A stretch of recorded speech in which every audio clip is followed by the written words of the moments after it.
Hello and welcome everybody as we are here for another weekly Valorant recap for CEA, or the Corporate Esports Association. I am here, Richrad, with the amazing co-host that I have and co-caster GotMoxi. How you doing today, my friend?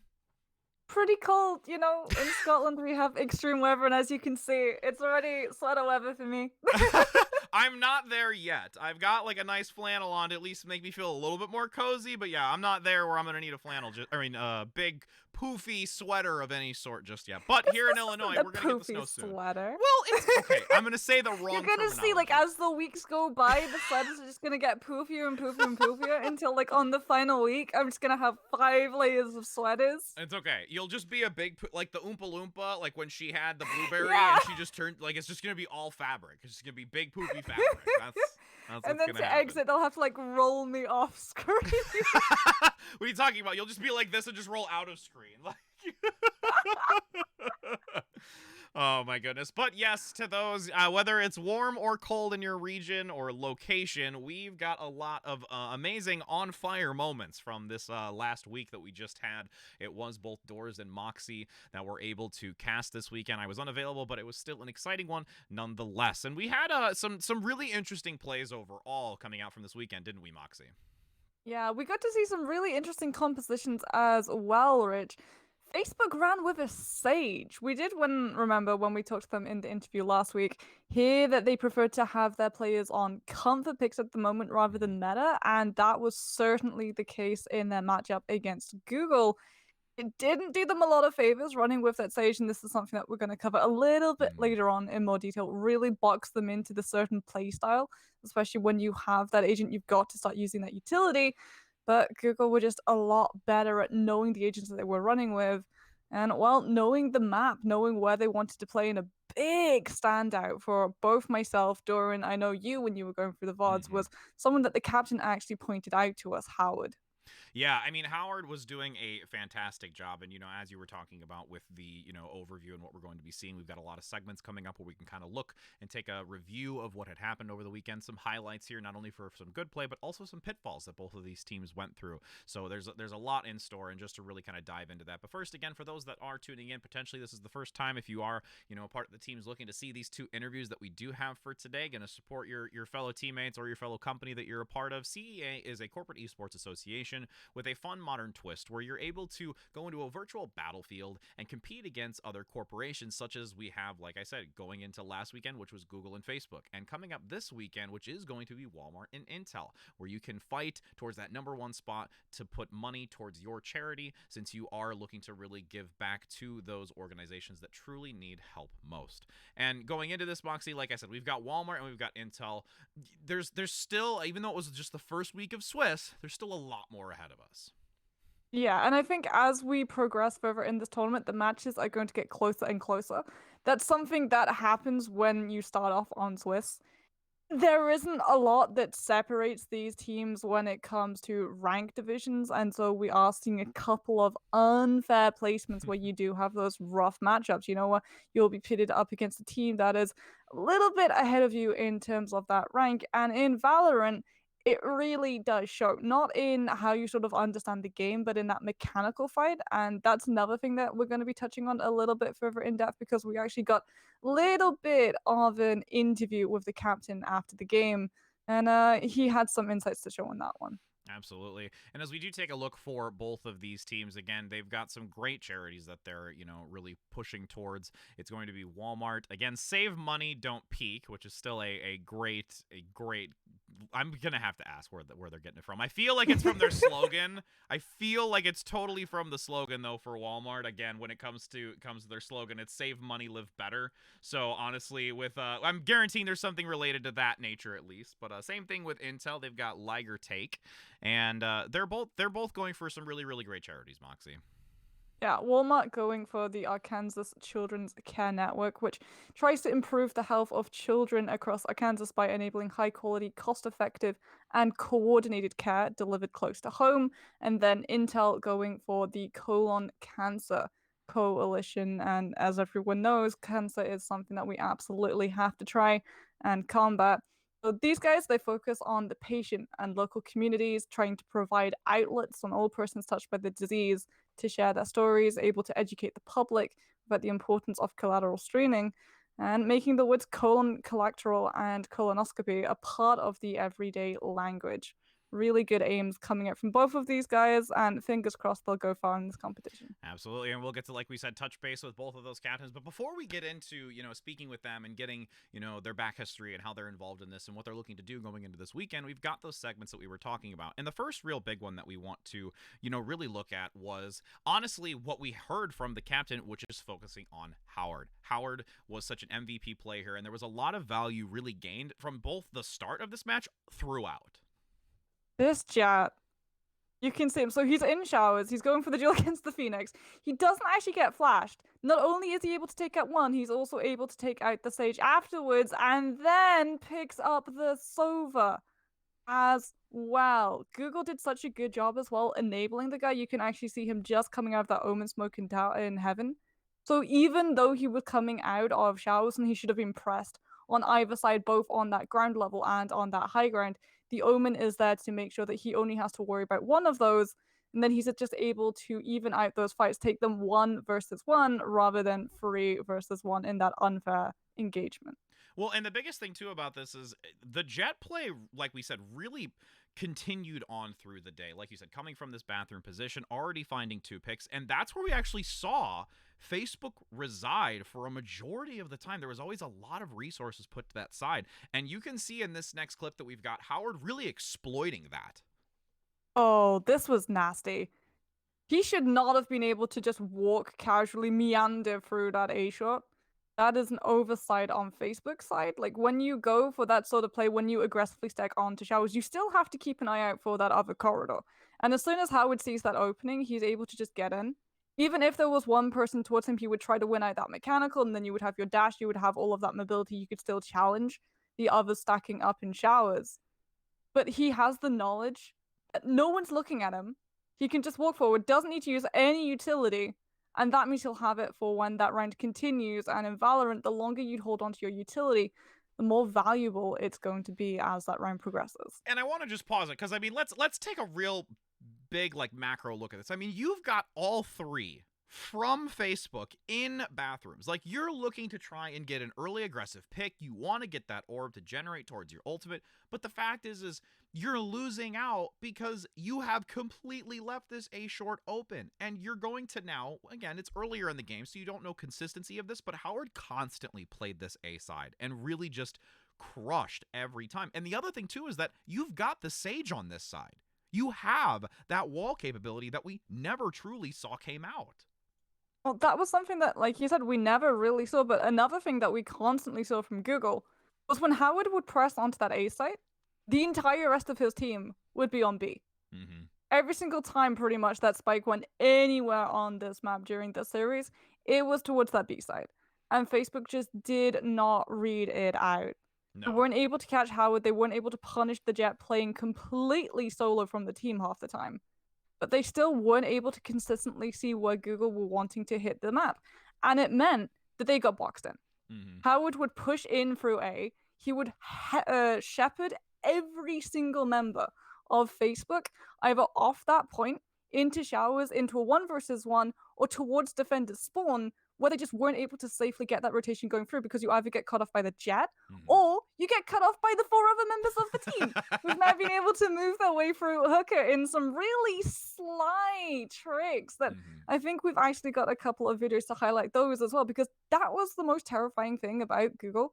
Not only did you have to worry about Howard and him making all of the noise and trying to bait out all of this resources from Facebook so early on in the round, on a point where his team weren't even going to hit in that bait and switch play that we know and love in Valorant, everybody else on that team was a threat in their own right too. That raise, the boom butt placements were nasty.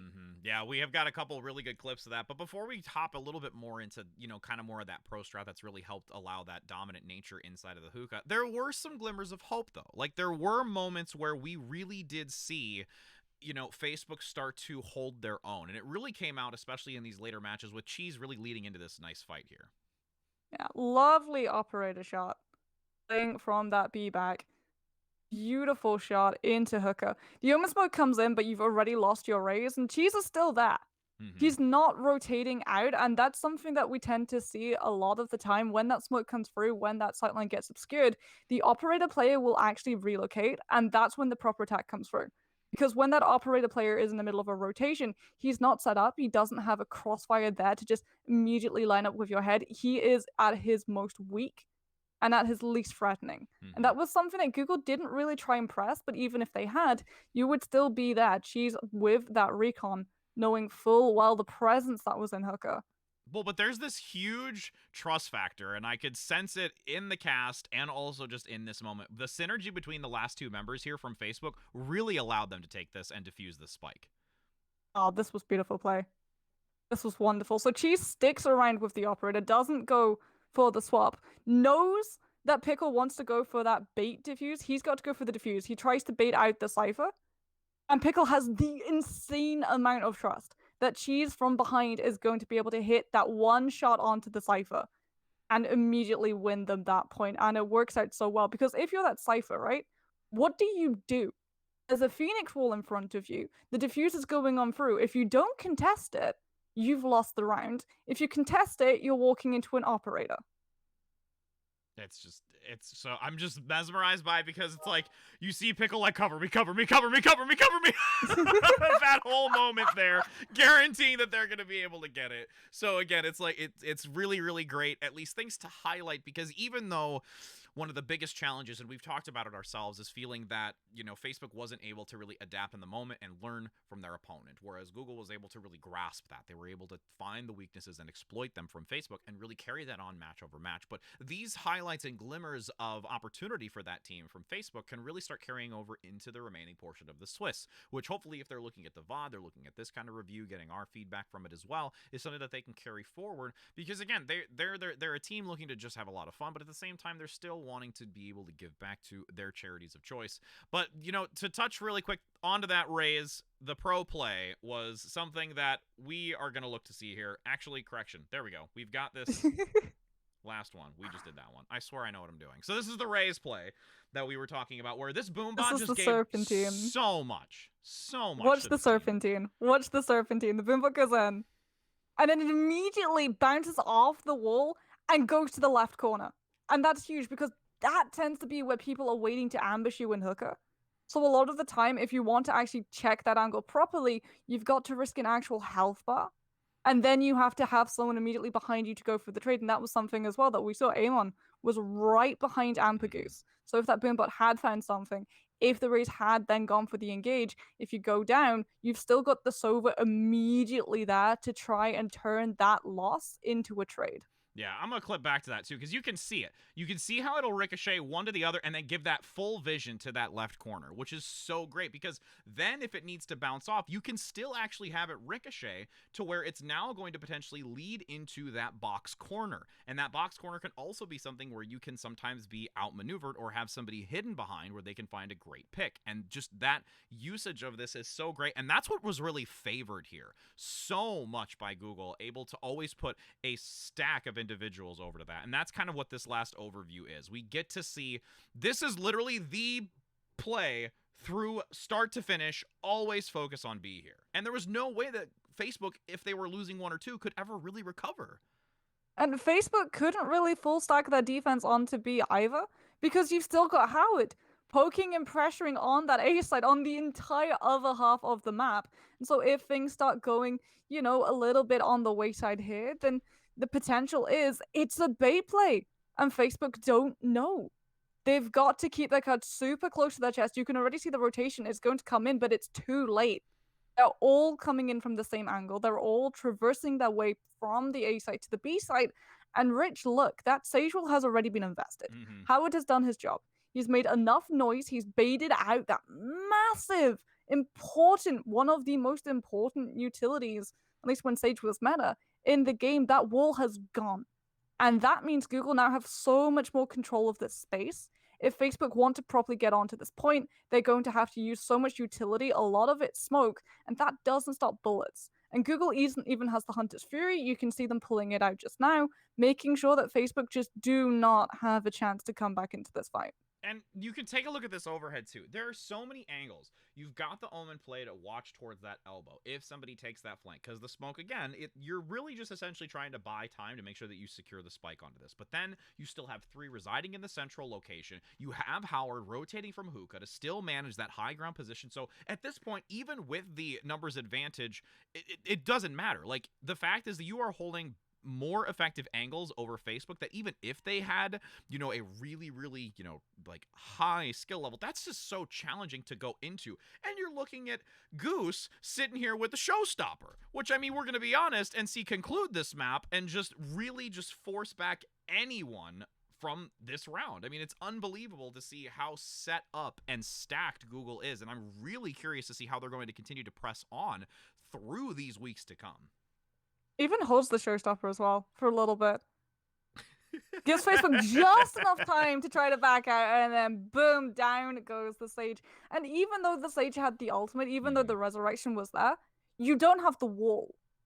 And there's that tiny little thing, that domino effect, that butterfly effect that always perpetuate all of these Valorant matches, especially when you're playing Sage. That resurrection, yeah, it's lovely. It's a great ability. You can pull someone instantly back into the round, but it is punishable. You need to use that wall to make sure that not only yourself, but the person that you pull back into the fight is safe, that they don't get immediately gunned down seconds after being brought back. And because you'd already used that utility, you didn't want to waste that ultimate. You just had to back out and eat the showstopper straight to your face. And again, there was a lot of things, to really take from both sides of it. But yes, Google themselves were a very coordinated team. They were able to manage effectively their positioning, and also, again, really played to their strengths. They knew what they had. They evaluated their composition. They, at the start, found an exploit that they were to take through hookah and constantly repeat. And the fact that there was no counter to that or real response over the course of these 14 rounds that we had total, it's not shocking to see that consistent strategy, because it worked out so well. Why change anything when you know that your opponent isn't able to really dynamically adjust to it? And I mean, that was the thing that Google did. That is what makes them such a terrifying team. They adapted, they figured out their opponent. As soon as you see that Sage, your composition, like I said, is immediately boxed into this particular sort of playstyle where everything that you do should be geared around slowing your opponent down. The slow up, the wall, buying your team time to get those rotations through. So when a point is being hit, if you're a couple hands down, you can still have everyone from the other side of the map make it into a fight before it properly starts. And what Google did was they saw the Sage. They started pressuring the first couple of rounds. They weren't as aggressive as we saw when the series properly really flourished out and you hit sort of like that 4.5 point 5 point mark. And this is actually something that they confessed to in the interview. They were pressuring Facebook, checking to see whether or not they could win the mechanical fight. And as soon as they figured out that they could win the mechanical fight, they started going so aggressively forward so very quickly. They would send Howard in as that sort of infiltrator to immediately draw out that Sage utility. And the rest of the team, even if the Sage wasn't around where Howard would be, would just move in so fast. The Sage did not have time. The wall didn't come in to cut the team off. The slow ups didn't come into hookah because you're actually situated on the A side instead of the B. And all of the rest of the team, unfortunately, fell to the same sort of prey of that tactic. They just did not have the time. As soon as Google had identified that Facebook were really quite passive, that they didn't want to go for the immediate fights, they started just kickstarting every single one of those rounds as quickly as possible, and it showed in that kill feed. And that's almost where I think, the pickup on the operator from Cheesy with that backline presence and able to find that over aggressive play is what kind of started to lead at least some of those fights to being a little bit closer towards the end. Again, it was far too late for, I think, a full, sweep return to compete against Google, but those types of things are really something to look forward to, is where do we pick up a second op? Do we attempt to save to try and get to that, to try and slow the momentum? Do we take advantage of this overly aggression? We're playing passively, but can we use that aggression from our opponent to our strength? Also maybe dynamically changing the positions. Having Sage over by A was useful in some respect, but changing that position of maybe having the Sage by B, trying to block off a different corridor or adjust those positions to try and keep your opponent on their toes and not allow them to just fall consistently into the same rotation over and over and over again. And just like that clip that we had with the boombot, every round, it was almost every round that we had of those 14 where that boombot constantly did its job, opened up hookah, and made sure that they could secure it moving forward. And there was no way to punish it. I mean, I've got a motto when it comes to Valorant, and that's consistency equals death. At least that's how it should be. The second you become predictable, you become baitable, you become catchable, you become so very vulnerable. The second you see all of those patterns and figure out, oh, okay, they've stacked in the same position 3 times in a row, chances are they're going to do it again. Now we can put stuff onto the board to try and counteract that, to try and pick them off. That is when you can start pulling in points, or at least advantages very early on. And that was something that Facebook, I think, really struggled with. The fact that Google piled into hookah so many times moving forward, if this team want to really try and rack up points, at least on their defense, you've got to start reading your opponent a little bit better. You've really got to start looking for those patterns and figuring out, okay, they've done this 3 times, chances are they're going to do it a 4th. If we invest a little bit early, if we throw away a couple of smokes or even a slow up, we can still find an awful lot of value. It's that high risk, high reward. You're using a lot of utility very early on, but you can use it to bag yourself a very early advantage. And that always comes back and haunts the attackers, because suddenly you're trying to move in 1 person down against a defense that is still full numbers, that has still full map control, all of that spacing completely locked down. And if you just lost a player, you don't want to press in because you've been found out, your position has been discovered. You've got to try and rethink that strategy, and that burns time off the seconds. That was something that we never really saw Google get pushed into. They were never on the back foot. They were always in full control of the reins. Well, and being able to compromise your opponent's confidence is one significant way. We talk about intel, we talk about information in this game, but also being able to, put your players that you're competing against in a very uncomfortable position can also just play a key role in this game. And we're going to be able to enter into our interviews now here in just a moment. We do have the okay, so that we'll transition. We've got our first interview going to be coming up, and it is going to be Walmart Save Money Don't Peak here. And so we'll be just going to a brief break to get them set up, and we'll start to pick the brain of the captain of the team to see what they're going to bring into this weekend. So don't go anywhere, friends, because we've got more action coming up in just a moment.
Hello and welcome back, everybody. As we are here, we are going to continue starting with our first interview of the day, which is going to be the captain from Walmart. Save money, don't peak.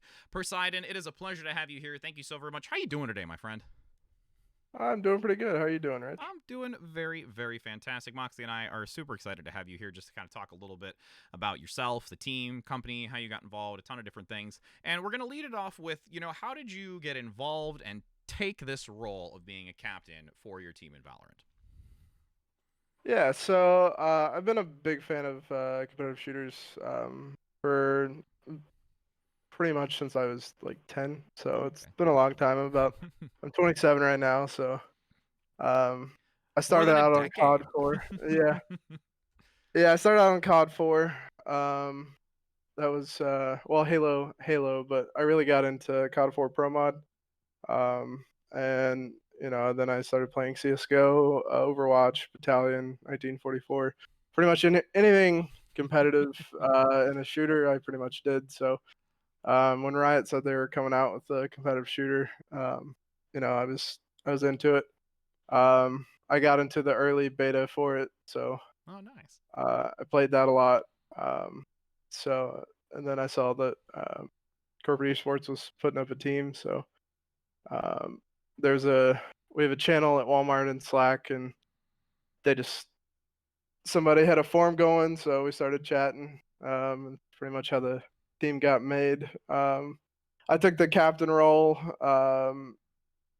mainly because my experience in past shooters, um, and probably three of our guys are basically brand new to the game, so um, probably wouldn't be best if they were call shouting and whatnot. So yeah, that's pretty much the gist of that.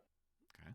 I mean, I'm gonna snatch up this question. I know, Rich, you've been dying to ask, but how exactly did you guys come up with the name Save Money Don't Peak? Uh, yeah. So we're cheesy, and pretty much all the corporate esports teams for Walmart are just find cheesy catchphrases of save money, live better. Like just put a spin on it. Um, Yeah, so we have a graphics artist at Walmart working on a logo right now for the team. Nice.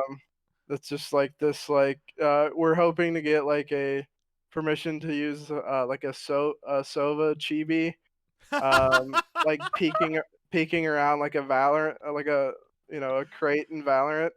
Um and so we were going with save money don't peak, so it's you don't want to die, so you can save credits for the next round to buy a new gun. So it makes sense. So Oh that's my, that's pretty much how we made the. I give you some serious credit for thinking in that level of lucrativeness to try and get that, because I was literally talking about it before we started the broadcast today, where I know that the slogan is "Save money, live better," and I'm like, it's got to be a play on, and how it started, and the fact that you're going to get an illustrator or an artist to do something like that, it's actually really exciting. I hope to see that either posted on Twitter or somewhere that we can get that out there, because that's super clever. I really really like that. So now to talk a little bit, about like how you said that you were able to come across the team, you built the members from within the company. Are a lot of them in like the same division? Are they widespread across the country? Are they close individuals that you've worked with? How did you come across them specifically, or is it all just like a kind of group of random individuals you've all just been banded together? Yeah, so one of them I know from a past employer. We were actually vendors of Walmart Okay. until we became like full-time employees. So he joined the team with me, so I knew he was coming. But the rest of them are we have like two different categories of teammates. We've got the salaried and then the hourly because we have to pay them for playing. So Yeah. um, like the pretty much everyone else is hourly. We're the only two salaried on the team. So we don't know them at all, and they don't live near us. So Mm-hmm. our only interactions have been. I've talked to one of them before, but it's only been through like on Slack, Okay. in the gaming channel. So it's not like, we've been chatting for a long time. So Hmm. uh, we're still getting to know each other. But it seems like a fun crowd so far. Awesome. We've been enjoying it. And you said that three of them are pretty much new to the game. Has that impacted how much you guys have been practicing? Have you been practicing more? Have you done any practice at all?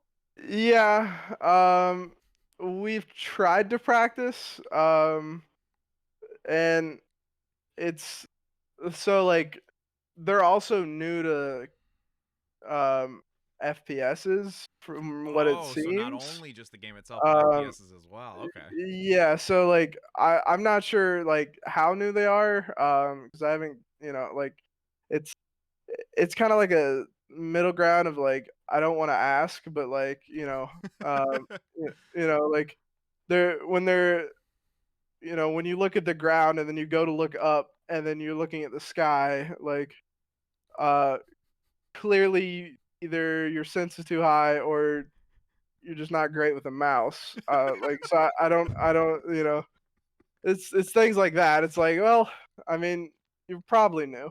So I don't know how new they are. Hmm. But there's definitely learning. So, we've been doing different drills, like aim training drills. Um, I'm still trying to get them to change their crosshairs. A lot of them have non non-static crosshairs that jump all over the place are they're so used to they're like, oh, I played Call of Duty, this looks similar, and I'm like, that's not how this works. uh, this is a very different game, so Hmm. um so it's we're getting there, but it's kind of hard to hammer that in Yeah. if they've played Call of Duty a lot. Well, I mean, the fact that you have And at least the drills and things like that, you're trying to help get them to solidify the basics and things like that. Which I mean, again, with you having such a long history of a different variety of first person shooters, being able to bring that resource to this type of group of individuals has got to be a huge asset to them as a whole. So that's really really great to see. Just I can definitely see that you're just like, because I remember even like some other games where I'm trying to bring newer people into, and it's like having to just understand like the game so much, and now have to think, how do I take this to a base level of something that they might not know, is always a real challenge. How have you kind of come to train them and like help them kind of get a better understanding of the game? Like, what processes have you done? yeah, so like uh, the way I see it, like for Valorant and CS:GO, like the biggest difference is for this game is like one, your crosshair doesn't really matter after the first bullet. Um, so I would prefer everyone just to get a dot crosshair. They can change it later, but just at the start, get the dot crosshair so you stop looking at it, right? Hmm. So outside of your initial shot, usually your crosshair doesn't matter. So like getting them looking at where their bullets are going, and understanding how the spray pattern works, are like the biggest things to get down. And also the unique mechanic of Valorant, which a lot of people don't know about, is how the gun barrel sways in the direction that your bullets are going to go in, Hmm. prior to them actually swaying. Uh, Prior to the bullets actually going that direction, so you can predict it, to correct your spray pattern. So that's really the biggest, like, um, the hammering point, like, Hmm. because like if you can't like kill the target consistently, it doesn't matter how many like execution strategies or like you know put a smoke here. Yeah, well, everything's smoked, but the guy had his back turned and turned around and killed you. Hmm. It's like, so if that happens, then there's no hope. So like, aim is key. Aim is king. That's why Stroud's so good at everything. Hmm. Uh, so yeah, so that's really the biggest point I've been trying to get down. And it's also the crappy part. You know, because really, like the best way to train that is just sit in the firing range for Mm-hmm. 8 hours a day and until you're good. You know, really playing doesn't make you better. Yeah. As much as fast as people would like. Really, just going into a private match is going to make you better. So, um, so yeah, that's been rough. I've also been trying to get them to play competitive instead of unrated, Mm-hmm. um, to so that they're playing against people at their own level, Yeah. and improving. But that's also been a struggle. Um, Competitive ranking is a beast, I think, in any game. yeah, Just mute everything, go in, just play as yeah, just the ranked experience, I'm sure, for any game. I mean, usually when captains come on for interviews, we ask them if there's any player specifically that we should be keeping an eye. And Rich, you know, just for this week, I think we're gonna open it up for you to put yourself forward as well in this one. But yeah, I mean, okay, so like, I mean, because you said it's 3, right? That are newer to the game. yeah. We have a total. I think we have 9 players in Okay. total. On our roster. Um, one's intermittent. But we have 8 people that can regularly play. Um, so Okay. Well, still, I mean, there's going to be at least some names that we could look at and kind of call out. I mean, we might be looking towards you as the captain of being involved if you're out there on the field. That'll be exciting to see as well. Be able to kind of bring in all that extra experience from all those first-person shooters.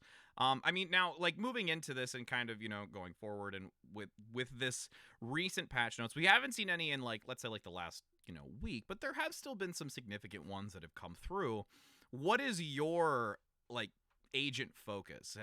What's your go-to, and do you feel that with the changes, is that affecting your mindset going into this weekend and over the next courses of the weeks? yeah, so my personal go-to is Sova. I'm a Sova main. Okay. Um, because information is very good. And there's some really fun Sova darts you can do.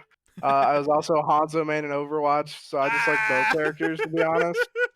Loving the Um, archer. Loving the archer. Okay. you might see some crazy shock dart kills. We'll see. Oh, we're gonna be looking I for like to that more go. now. We're gonna be I holding you like to that one. I like to go for those. Sometimes it gets me killed, but sometimes it plays out. Um, but as far as like team synergies, obviously we want a smoke character. We used to want Sage, but Sage kind of sucks now, so So we're not just really Moxie's face. really using If Sage. you will have to go look at this VOD review just to look at Moxie's face when you said that, just the sheer pain in her expression. Oh my Yeah, God. Sage is not great. She's in a bad spot. And I think the development team realizes that, so I think they've made statements on that already. So maybe we'll see slight buffs.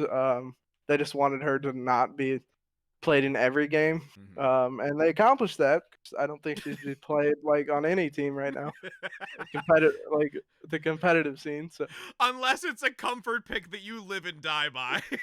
yeah, that's true. I feel personally attacked. Oh, are you a Sage man? She's I such a was a sage man. sage man. Oh yeah, How yeah. many That's weeks, Rich? Every single interview. I'm sorry. It's because they bring it up. I don't bring it up. They say it, and then I look at your face, and I just can't help myself. It's gonna 13 weeks, friends. 13 weeks for all of you that are tuning in. That you're gonna be seeing this, unless they buff it, and then it will go from misery to joy whenever we talk about a sage. So.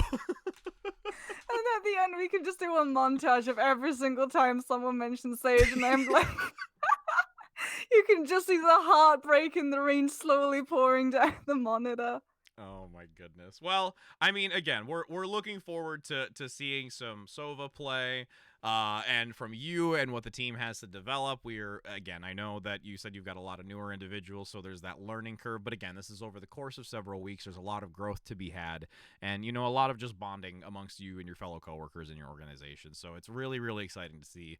We do truly appreciate your time and just being able to kind of just talk with us and give us an insight. And we're really looking forward to seeing how this weekend's going to go for you, my friend. So thank you so very much for your time. Yeah, definitely. Absolutely. Alrighty, well, for those that we did just complete this first interview, but we've got another one shortly after. We're just going to go to a brief break before we get that one underway, so don't go anywhere, because we're going to be curious to see if we've got some more Sage talk coming up soon.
and welcome back, everybody, as we are continuing with our second interview for this evening. It is Richrad here with Moxie, and we've got our special captain coming out from Intel Liger Take, and it's going to be Eli. Eli, how are you doing today, my friend?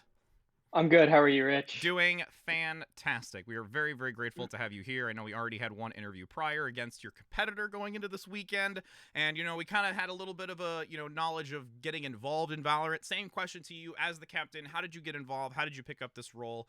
And, how are you facilitating things as the Valorant captain? Yeah, definitely. So I just want to say, first off, hello, team. This is probably the first time they're ever seeing me in person. So hi, everybody. So it started off with one of my teammates on my actual work team who plays for League, and he suggested we find something for the Valorant side of things, just so we can get some fun company swag or sponsored T-shirts or whatever.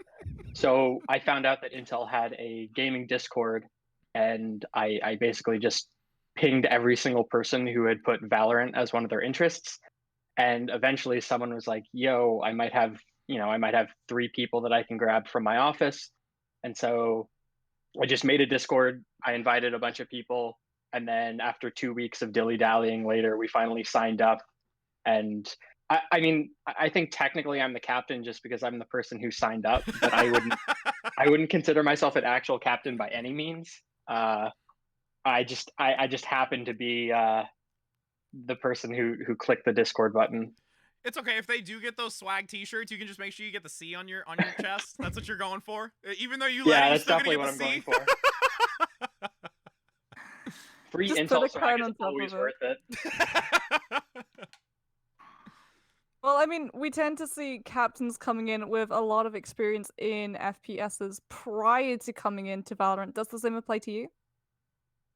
Ooh, that's a good question. My first tournament experience was actually 2018 when 2017 when I first started playing Counter-Strike. I went to the Counter-Strike major in Boston because I went to school there. Oh, wow. I probably started playing Counter-Strike 2 weeks before that. And then I just got plopped right into to an ESEA Open tournament. And I probably put in 300 or 400 hours in the first 2 months alone. And after that, I've been competing. I'm not good. Don't think it's the right idea. Better than us, probably. I threw a bunch of hours into that, and I've been in 3 or 4 ESEA Open leagues now, a handful of collegiate ones just for my school, and those are just I'm the dedicated opper / bottom fragger. So never been a captain, never been an IGL, but I know roughly what to look for, what to expect in terms of how should a practice go. My team keeps pinging me on Discord, damn it. But just how should we do practices? What's kind of expected in terms of tournaments? And the one thing I've definitely realized is that the captain has to organize a lot of stuff. And I never gave my old captains props because this is just a pain in the butt just to get everybody together for practices, making sure all the rosters are submitted, which I still have to do for tomorrow's game. It's a lot of planning. Well, that kind of segues perfectly into our next question. How to prepare. With you being very, very involved in a competitive scene, actually in a tournament style environment, is there a lot of others on your team that have been in that type of environment? And if not, what are you doing to try and help condition them to understand the intricacies of a more really tournament competitive style versus the unranked, which I'll admit I do a lot more than competitive, and probably a lot of other people do. Yeah. So I know for a fact 2 or 3 of our teammates were on Overwatch for CEA, at least last season or some previous seasons. I'm sure I'll get a few angry messages about getting that wrong, but they definitely know what the tournament scene is like. Obviously Valorant is a new game for everyone, so it's not like everyone knows exactly what to practice. But the general sense of unrated sucks for practicing, competitive also sucks for practicing. Just get in a private match, work on executes, go for scrims. Those are always the basics that you want to do. Just run. not that we've been doing that. We just kind of schmuck around in unrated anyway, and usually get destroyed by some Smurfs. But Yeah, I mean, the Smurfs are real. we try to. We actually played our first scrim on Tuesday against Slalom. If you're watching, that was awesome. Let's keep doing that. But yeah, I mean, I'm just trying to do what I've seen my old captains do that works, which is just scrim. Actually, don't dick around during practice, and just try to be consistent in what you're practicing and incorporate that into your actual gameplay. So, talking of actual gameplay and sort of team mechanics, we've seen a lot of change coming through Valorant in a very short amount of time when it comes to those patch notes, and it has impacted heavily on what agents. I'm not saying it, Rich. I Do didn't you say find anything. your You team- started to allude to it. Do you find your team going for the more meta? Do you guys stick to the patch notes, or do you fall into comfort picks? Oh yeah, we definitely don't play Sage anymore. So this is a very unpopular opinion. I think Sage is just still as viable as she was earlier. I know the numbers may lie, but I think a heal is a heal. I mean, if you can heal from 40 HP to 100 HP, I mean, like you can still get one tap with a Vandal and not survive with a Sage. So I mean, I think the wall is still useful just for blocking people out. But I mean, honestly, whenever we get into a game, I'm like, just play whoever you want. I mean, it's a charity league. I'm not about to like take on Cloud9 or anything. But we do definitely try to have at least a Cypher. I want to say either a Reyna or a Phoenix. We just try to have smokes. We try to have info. We try to have flashes. In some regard, I mean, like I don't really care who plays what. It's all about fun. And you can win a game with any character. It's not like you really need to pick and choose. Just play whatever you're good with. But yeah, fuck Sage, right? We'll bleep that out in post. But in regards to that, I mean, you're focusing on having flash, having smokes, having those types of things, and playing to your strengths. What is your go-to? What is your go-to agent? And do you feel that there's a kind of composition that you're going to revolve around? I know Breach had just a recent update where they were getting that extra count on their ability, which really helps kind of bring in that additional flash and crowd control. Yeah, there's nothing better than being flashed 3 times in a row. And now, do you think that you're going to try and play off of those strengths that have recently come through in the patch notes, or still, focus on something that you really like? What agent do you resonate with? I like Omen. I don't know why. I started out as Phoenix just because I thought he sounded like Big Shaq, the dude who does Man's Not Hot. But I don't know. I just found Omen really fun to be able to jump around and teleport. I think regarding the patch note comment, I can't say that any of us have ever gone, they buffed her, or they scummed her. It's like we're just going to keep playing whoever works. It generally happens that we follow the meta in some regard, but I can't say that any of us are aggressively reading the patch notes and going, oh damn, we're gonna have to not do this. Yeah. Though It's to be fair, never the like most a recent hard patch no. note.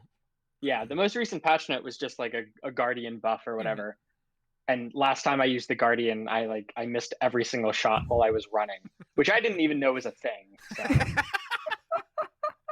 It's fine. I can't aim with the Guardian either, so we are both in the same boat there. But looking at the team, we like to ask the captains if there's any specific player on the team that we should keep an eye for coming on top of that kill leaderboard. You can put yourself forward as well. From the signs of it, you've definitely got the experience to be up there. But is there anyone else that we should keep a watchful gaze on tomorrow? I think it depends. I actually don't even know who's playing, but I think Frijolitos, our lovely top fragger out of Mexico, is he's kind of a beefy Phoenix main. Okay. I occasionally will have a positive KD, but it usually depends on if the stars are aligned properly. I love how you emphasized occasionally. That was Perfect. back when the game came out, I had a bunch of streaks where I would go like 23-2, like 36-4, and then something just happened, and now I very very very rarely break like 10 or 15 kills with a positive KD, and only recently have I actually started like consistently hitting shots. I think it's just because I'm practicing more. I mean, you can tell my room is a mess. I'm currently playing on like Wi-Fi, so everything isn't exactly where I want it to be right now. But if the internet gods are willing to let me, I think I can do well tomorrow. Well, especially since I know what their captain's playing, because I also listened to it. The mind games begin. The intel is there before the match even begins. I mean, it's not surprising at all. But again, it's going to be exciting. And you know what? If those stars in the universe align, it'll be exciting to see. Yeah, I expect to be greeted every time I enter a site by Walmart. And you know what? If you were listening in, chances are Poseidon was listening in as well. So is there anything that PG, of course, that you want to tell your competitors for tomorrow if they are currently watching the stream? Yeah, I mean, I'm legally obligated to say have a great game. Good luck, have fun. You're also supposed to buy Optane. Apparently, that's what Intel's pushing these days. I think the new CPUs are coming out, so make sure you buy some as well. You're just like, make sure to buy those. Allow us to still flourish as a company. That's gonna be great. Harsh times. It's gonna be awesome. Please do. Yeah, I mean, apparently that's what we're doing these days. So buy Intel. There you go.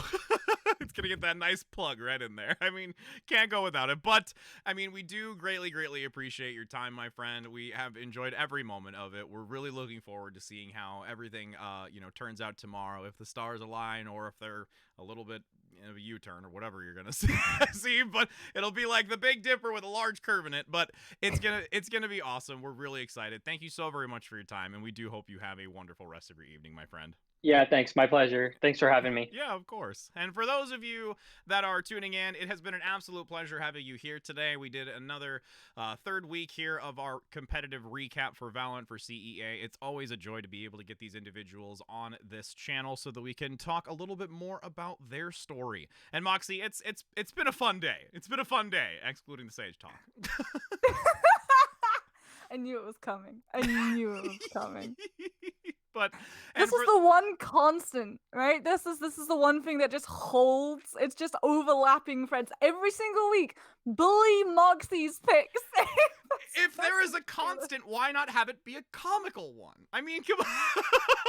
I don't roast you for your. What do you mean again? See, this is why I don't ever let that information out. I hold off on that.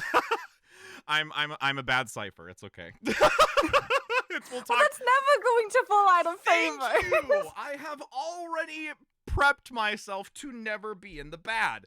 But seriously though, for all of you that have been enjoying this, it has been a pleasure for us to bring you this information, how the weeks have gone, what the weeks are to bring, and some of those lovely strats that we've seen so far. But if you'd like to find out more, whether or not you want to get your corporation involved as well, or if you'd just like to tune in, find out more, and spread the word, definitely look in the lower section where we've got all of the links. We are also powered by Gilded, who we have all of the information in regards to the brackets for the rest of this Swiss season, along with the playoffs as well. So we wish you a wonderful rest of your day. It is always an awesome time to spend it with you. Have a great evening and happy gaming, my friends.